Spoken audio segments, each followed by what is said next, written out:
दहेज उत्पीड़न से जुड़े हुए मामले आपने तमाम सुने होंगे और 498 के दुरुपयोग की बातें भी सुनी होंगी, लेकिन अतुल सुभाष के मामले के बाद इस कानून ने और इस कानून पर एक बहस छिड़ गई है कि इस कानून का इतना दुरुपयोग हो रहा है कि अब ये मांग उठने लगी कि ये कानून हटना चाहिए या इसमें बदलाव होना चाहिए।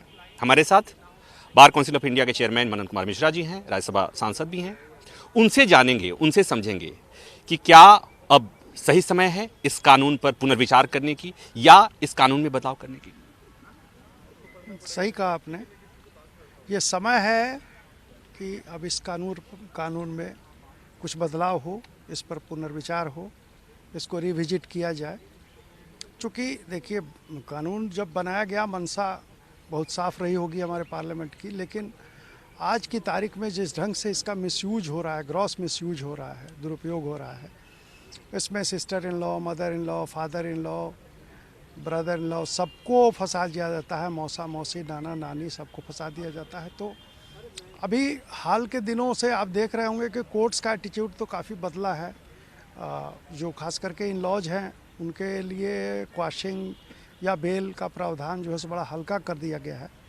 लेकिन कोर्ट के एटीट्यूड से सिर्फ काम नहीं चलेगा। जिस ढंग से इसका दुरुपयोग हो रहा है उसमें मेरा मानना है कि कानून में कुछ बदलाव की आवश्यकता है, कुछ संशोधन होने चाहिए। जैसे कि एक प्रिलिमिनरी इंक्वायरी हो, कोई भी 498 का केस लॉज होता है तो एक प्रिलिमिनरी इंक्वायरी होनी चाहिए।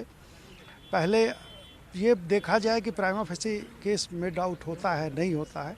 अगर prima facie case made out हो जाता है तब उसके बाद आप FIR लॉज करें या कंप्लेंट रजिस्टर करें और उसके बाद आप ट्रायल करें, जो भी करना है करें। बेल के प्रावधान में भी हमारे समझ से इसमें बदलाव होना चाहिए। इसको नॉन बेलेबल के बजाय बेलेबल ऑफेंस करना चाहिए। चूँकि छोटे छोटे मामलों को लेकर भी 498 का मामला हो जाता है। घर में अगर किसी छोटी सी बात पे हस्बैंड वाइफ में झगड़ा हो गया तो अब भी परेशान हो जाता है हस्बैंड। और हम लोग देख रहे हैं रोज़ कोर्ट कचहरी में, कोर्ट्स में आज की तारीख में मोर देन 50% मामले मैट्रिमोनियल केसेज के हैं।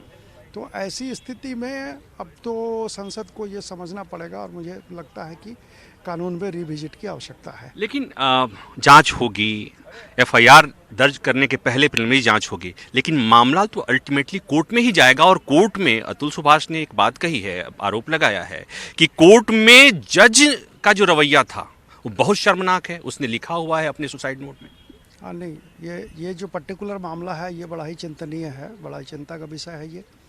इसमें मुझे लगता है कि हाई कोर्ट चुप नहीं बैठेगा, कोई ना कोई इंक्वायरी करेगा, डिसिप्लिनरी एक्शन भी लेना चाहिए अगर ये बात साबित होती है तो।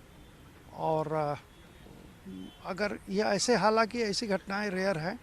नॉर्मली आज की तारीख में आप देखेंगे कोर्ट्स बड़े लिबरल हो गए हैं 498 के मामले में, लेकिन इस केस में कैसे उसको हरास किया गया, इस ढंग से हरास किया गया कि उसको सुसाइड करने की नौबत आ गई, तो ये चिंता का विषय है जरूर। एक बात और कि बहुत समय से ये सुप्रीम कोर्ट बार बार कहता रहा है कि इस कानून का दुरुपयोग हो रहा है, जब भी मामले आते हैं तो हो रहा है। तो क्या किसी अतुल सुभाष को मरना पड़ेगा तब इस पर बहस होगी, तब इस पर चर्चा होगी, तब इस कानून में बदलाव होगा?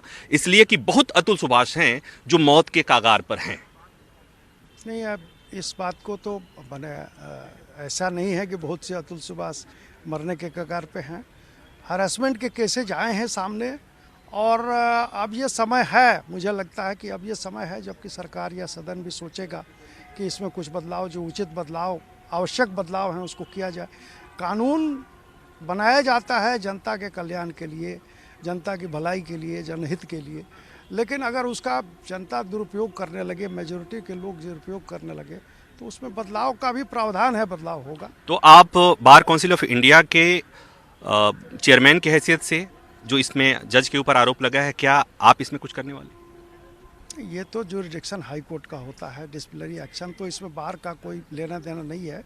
और मुझे लगता है कि जिस ढंग से ये मामला हाईलाइट हो गया है, निश्चित तौर पे हाई कोर्ट इस पर इंक्वायरी करेगा ही, उस पर जो भी उचित एक्शन होगा वो लेगा ही।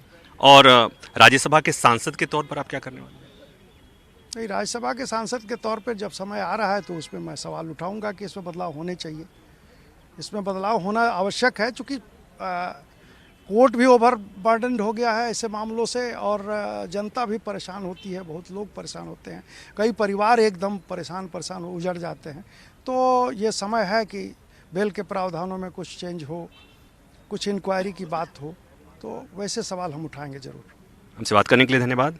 तो अतुल सुभाष ने जिंदगी से हार गए, जो अतुल सुभाष ने बातें कही हैं, इतने प्रताड़ित हो गए थे कि उन्होंने जान देने का फैसला किया। बहुत लोग ऐसे भी हैं जो अब भी लड़ाई लड़ रहे हैं। अदालत में और सुप्रीम कोर्ट तक आते आते कुछ लोग आने के पहले अतुल सुभाष की तरह से जिंदगी से हाथ धो लेते हैं, और जो लोग बच जाते हैं वो आर्थिक और सामाजिक तौर पर इतना टूट जाते हैं कि लगभग खत्म हो जाते हैं। कैमरामैन अविनाश राणा के साथ प्रभाकर मिश्रा, न्यूज़ 24 दिल्ली।